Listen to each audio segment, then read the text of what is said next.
President Draupadi Murmu has said that the Armed Force Medical College, Pune, has done commendable work in providing medical services in the country and abroad in its glorious history of 75 years.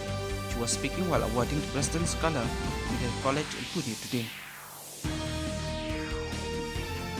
Prime Minister Narendra Modi will address the World Climate Action Summit at COP28 in Dubai today.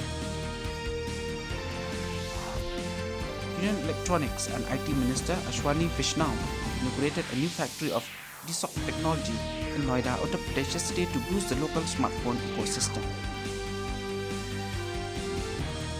The centre has approved the recovery and reconstruction plans of over 1,658 crore rupees for Joshimath, which was affected by landslide and ground subsidence early this year.